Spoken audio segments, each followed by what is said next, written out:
In a quiet suburb of Charleston, South Carolina, the morning sun streamed through the curtains of a modest single-story home. The ticking of an old grandfather clock was the only sound in the house, but for Walter Kane, it was the bark, soft, hoarse, and faint, that stirred him awake. "Rex!" Walter called out, his voice carrying the weight of years gone by. A large German shepherd shuffled into the room, his movements slow but deliberate. Rex was no ordinary dog. At 30 years old, he had outlived his breed's average lifespan by nearly double. His graying muzzle and cloudy eyes told the story of a life spent in service and loyalty. Walter, now 80, sat up slowly, his body aching with the burden of time. He chuckled softly as Rex nudged his hand. "You're the only one who hasn't given up on me, old boy." Rex let out a low growl, his ears perking slightly at the sound of a car passing by. Walter laughed. Still the protector, huh? Even after all these years. Their bond had been forged decades ago when Rex was a young police dog and Walter, then 50, was retiring from his long career in the U.S. Army. Together, they had patrolled neighborhoods, saved lives, and seen the worst humanity had to offer. When the time came for Rex to retire, Walter adopted him, and the two had been inseparable ever since. But now, the years had taken their toll. Walter's hearing had faded, and his once strong frame had become frail. Yet, he could always hear Rex's bark, no matter how faint. It was a sound that tethered him to the world, a reminder that he wasn't truly alone. Walter's days were an endless loop of quiet solitude, broken only by the gentle presence of Rex. The modest home they shared, once filled with the lively chaos of children and the warmth of a bustling family, now seemed shrouded in a melancholy stillness. The ticking of the old grandfather clock echoed through the house like a heartbeat, a faint reminder that time was moving on, even if life within its walls had slowed to a crawl. 9 children had once called this house home, filling it with laughter, arguments, and the constant hum of activity. But those days were long gone. Walter had worked tirelessly to provide for his family, building a career in the army and later raising his children to be independent and successful. And they were, so much so that their lives now existed in different cities, consumed by work, families of their own, and a world far removed from the quiet suburb where Walter lived. Calls from his children were infrequent, usually brief check-ins that ended with promises to visit soon, promises often unfulfilled. Birthdays passed with little fanfare, marked only by a card or a call if they remembered at all.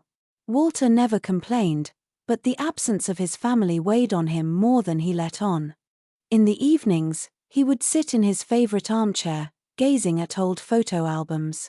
Pictures of his wife, who had passed away over a decade ago, and his children as they grew up filled the pages. But it was Rex who kept him company, the loyal dog lying at his feet, his watchful eyes following Walter's every move.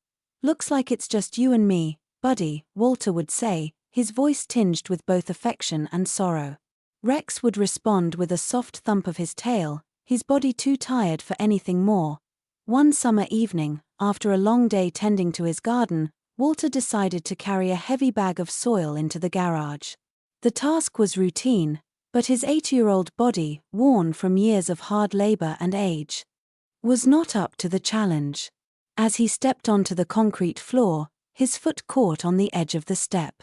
He stumbled, and the weight of the bag sent him crashing to the ground. The pain was immediate and sharp, shooting up his leg and leaving him unable to move. Walter tried to sit up, but the effort was too much. He called out weakly, his voice strained and desperate, "Help! Somebody, help me!" The silence that followed was deafening. His neighbors, usually a lifeline in moments like these, were all out for the evening. Walter's heart sank as the realization hit him. There was no one. "Rex," he called, his voice barely above a whisper. The sound of Rex's paws on the floor broke through the stillness. The old dog appeared in the doorway, his ears perking at the sound of Walter's voice. Despite his own frailty, Rex seemed to understand the gravity of the situation. He trotted over to Walter, nudging him gently with his nose. "Good boy," Walter said, his voice trembling. We need to get help. Walter gestured weakly toward the garden cart resting by the shed.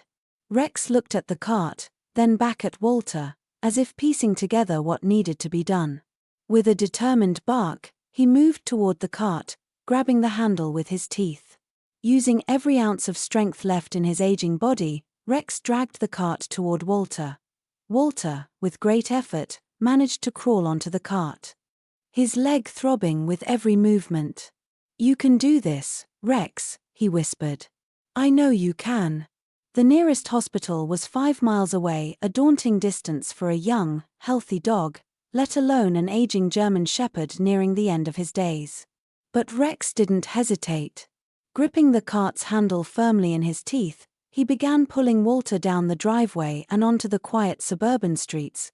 The journey was agonizingly slow. Rex's body trembled with every step, his legs struggling to support the weight of both the cart and Walter. His breath came in short, labored bursts, but he never stopped. The soft click of his claws against the pavement was the only sound in the still night. Walter, lying helplessly in the cart, felt tears sting his eyes. "You're my hero, Rex," he murmured. "You always have been." As they made their way through the streets, streetlights cast long shadows over the pair.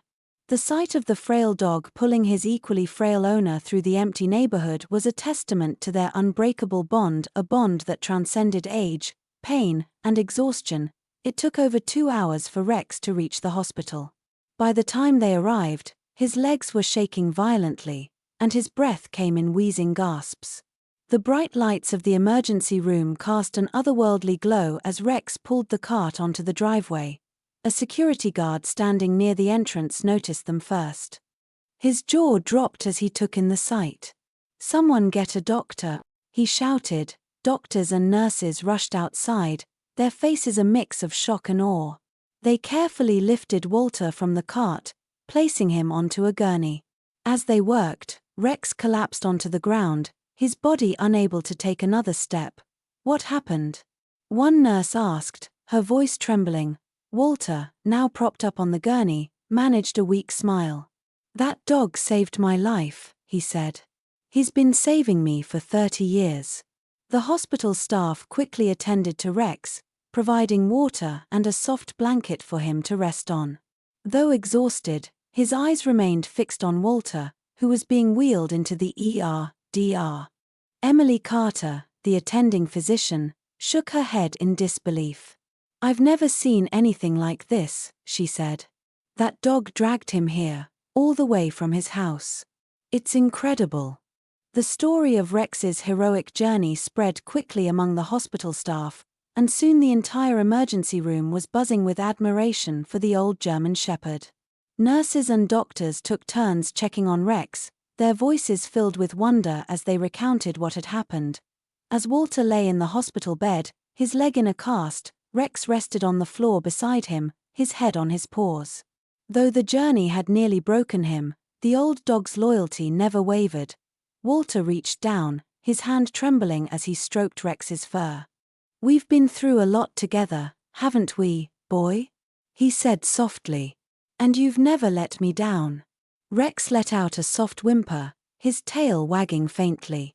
For a moment, the pain and exhaustion melted away, replaced by the warmth of a bond that had carried them both through the years. The following morning, Walter's hospital room was filled with a quiet stillness, broken only by the rhythmic beeping of the heart monitor and the soft snores of Rex, who lay on a blanket beside the bed. Despite his frailty, the dog had refused to leave Walter's side, his loyalty unbroken even after the grueling journey. Walter stirred, his eyes fluttering open to find a nurse adjusting his fore. "Morning, Mr. Kane," she said warmly. "You've got visitors today." "Visitors?" Walter asked, his voice weak. Before the nurse could respond, the door creaked open, and in walked Sarah, his eldest daughter. Her eyes were puffy and red, a sign of a sleepless night and tears shed in regret. Behind her trailed her siblings, their faces painted with expressions of guilt and worry. "Dad," Sarah began, her voice trembling. "We came as soon as we heard." Walter's gaze softened, though his exhaustion was evident. "It took Rex dragging me 5 miles for you to show up," he said with a faint smile. His tone was light, but the words carried a weight that hung in the air. The children gathered around the bed, their guilt palpable. Sarah sat closest, her hand reaching for Walter's. "We've been terrible," she admitted, her voice cracking. "You've always been there for us, and we weren't there for you." Walter shook his head gently. "I raised you all to live your lives, to chase your dreams. I never wanted to be a burden." "You're not a burden, Dad," said David, the youngest, his voice filled with remorse. "We were selfish. We should have been there." Walter looked at each of them, his voice growing steadier. "Rex has been my constant, my family when you couldn't be. But I'll tell you this, no dog should have to do what he did. You're my kids. I raised you better." The words struck them deeply, tears forming in their eyes. "We'll do better," Sarah vowed, squeezing his hand. "We'll be here for you. For both of you." News of Rex's incredible act spread quickly, reaching beyond the hospital and into the local community. Journalists and neighbors alike were captivated by the story of the aging German Shepherd who had saved his owner's life against all odds. Reporters visited the hospital, eager to interview Walter and document the unbreakable bond between him and Rex. Walter, though uncomfortable with the attention, spoke proudly of his loyal companion. "He's more than a dog," Walter said during one interview. "He's my family. Always has been." Photographs of Rex lying faithfully beside Walter's hospital bed circulated widely. And soon, letters and messages of admiration began pouring in. Strangers from across the country expressed their awe and sent tokens of appreciation, dog treats, cards, and even offers to help with Rex's care. Walter's children, moved by the outpouring of support, began to reevaluate their priorities. They took turns visiting the hospital, spending time with Walter and Rex, and reminiscing about their childhood. One evening, as the family sat together in the hospital room, David spoke up. "Do you remember when Mom used to bake cookies and Rex would steal them off the counter?" Walter chuckled, his eyes brightening. He was just a pup back then. Always getting into trouble. The room filled with laughter as the family shared stories of Rex's mischievous antics and Walter's unwavering patience. For the first time in years, the Kane family felt whole. Though Rex's spirit remained strong, the journey to the hospital had taken a toll on his already frail body. The hospital staff had done their best to care for him, but his movements became slower, his energy fading with each passing day. Walter noticed the change, his heart aching at the sight of his loyal companion struggling. "You've done more than enough, old boy," he said one evening, his hand resting gently on Rex's head. "It's okay to rest now." Rex let out a soft whimper, his eyes filled with the same love and devotion that had carried him through 30 years of loyalty.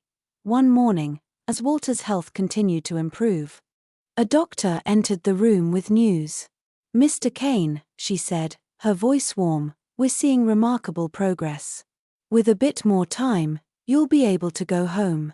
The announcement brought relief to Walter and his children, but the celebration was bittersweet. Rex, lying at Walter's feet, had grown weaker, his breath shallow but steady. That afternoon, as Walter reached down to pet Rex, the old dog lifted his head one last time, his tail wagging faintly. Walter's voice trembled as he whispered, "Thank you, Rex. For everything." Rex let out a soft sigh, his body relaxing as he drifted into eternal rest. The room fell silent, the weight of the moment pressing heavily on everyone. Walter's children gathered around, their tears falling freely. Sarah knelt beside Rex, her hand resting gently on his still body. "He gave everything for you, Dad," she said, her voice breaking. "He loved you so much." Walter nodded, his tears flowing unchecked. "And I loved him. He was my best friend." The loss of Rex left a void in Walter's life that was impossible to fill. For 30 years, the loyal German Shepherd had been more than a companion, he had been Walter's partner, his protector, and his family. The hospital room, once filled with Rex's quiet presence, now felt unbearably empty. Walter's children, now united in their grief, rallied around him. They made arrangements to bring Rex home, knowing their father would want to give his loyal companion the farewell he deserved. "We'll bury him in the garden," Sarah said softly as she sat beside Walter's bed. "Under the magnolia tree. That's where he always loved to be." Walter nodded, his voice barely above a whisper. "It's fitting. That was his spot." Walter was discharged from the hospital a few days later. His children helped him into the car, their newfound sense of responsibility evident in the way they supported him. When they arrived home, the sight of the garden brought tears to Walter's eyes. The magnolia tree stood tall, its branches swaying gently in the breeze. David and Sarah had already prepared a small grave under the tree, marking it with a simple stone that read, "Rex, a true hero." Walter, seated in his wheelchair, held the small urn containing Rex's ashes. His hands trembled as he placed it in the ground, tears streaming down his face. "Thank you, Rex," he whispered, "for everything you gave me. You were the best part of my life." His children stood around him, their heads bowed in respect. They had never fully understood the depth of the bond between their father and Rex until now. It was a love so profound, it had carried them both through decades of challenges and loneliness. Word of Rex's passing spread quickly through the neighborhood. Neighbors who had heard of his heroic act began to visit, offering condolences and sharing stories of the times they had seen Rex patrolling the yard or sitting faithfully by Walter's side. "He was one of a kind," said Mrs. Allen, an elderly neighbor who had lived next door for years.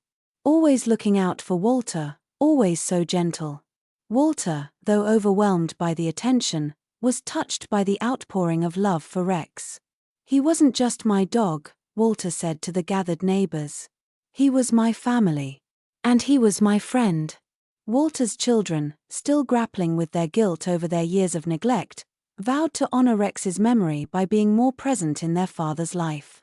They divided responsibilities, ensuring that Walter was never alone again. Sarah moved into the house temporarily to help with daily tasks, while David and his siblings visited regularly, bringing meals and spending time in the garden where Rex had once played. They began to see the home not as a relic of the past but as a place of connection, a space where they could rebuild their bond with their father. As weeks turned into months, Walter found solace in tending to the garden, where Rex's memory lingered in every corner. The magnolia tree, now a sacred spot, became a place where Walter and his children often gathered. One afternoon, as Walter sat in the shade of the tree, Sarah joined him with a scrapbook she had created. Inside were photos of Rex through the years, images of him as a young police dog, as a loyal companion by Walter's side, and as the hero who had saved his life. "You gave him a wonderful life, Dad," Sarah said, her voice filled with emotion. "And he gave you the same." Walter smiled faintly, running his fingers over the images. "He gave me more than I ever deserved."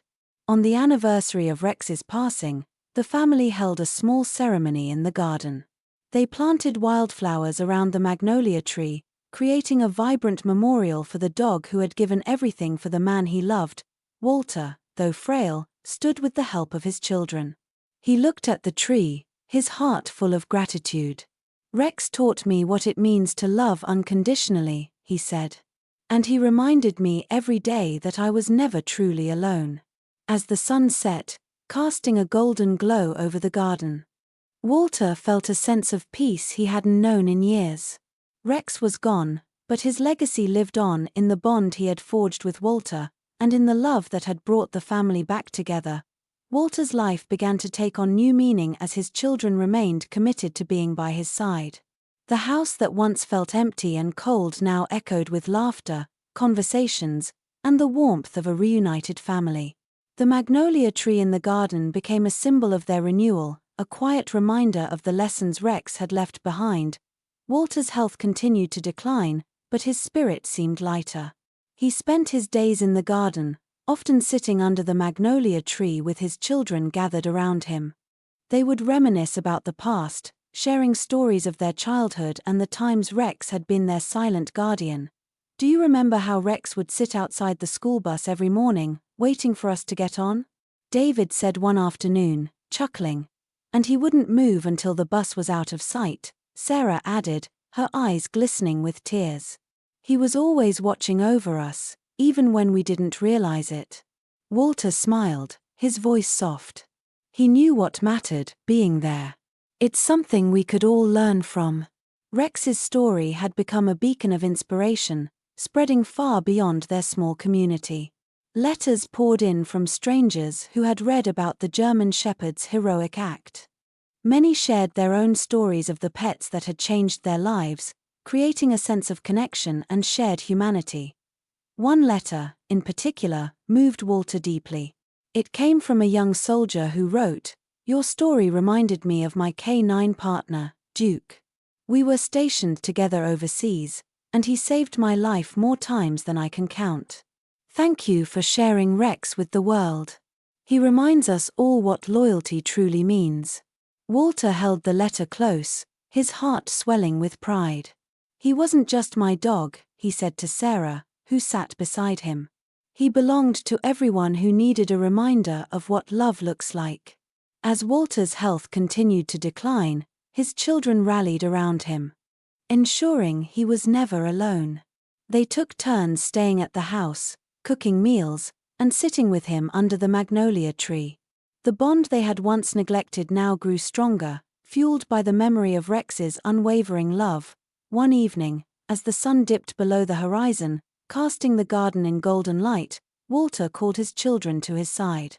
They gathered around him, their faces etched with both love and sorrow. "I want you all to promise me something," Walter said, his voice weak but firm. "Don't wait for loss to bring you together. Stay close to each other. Be there for one another. That's what Rex taught me, that love isn't about what you say, it's about what you do." Tears streamed down their faces as they nodded, each silently vowing to honor his wish. Walter passed away peacefully that night, surrounded by his family. The loss was profound, but it was softened by the knowledge that he had found peace, knowing his children had come back to him. The family chose to bury Walter next to Rex, under the magnolia tree that had become a sanctuary for their memories. At the funeral, neighbors and friends gathered to pay their respects, sharing stories of Walter's kindness and Rex's heroism.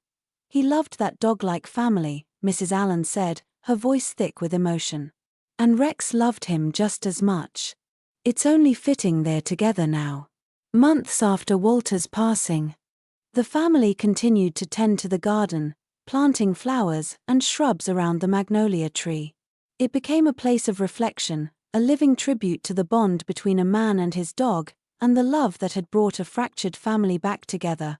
One sunny afternoon, Sarah stood under the tree, her hand resting on the stone that marked Rex's grave. "Thank you," she whispered, her voice filled with gratitude, "for everything you taught us." The breeze rustled the leaves above, carrying her words into the open sky. Years passed, but the magnolia tree in Walter Kane's garden remained a cherished place for his family and the community.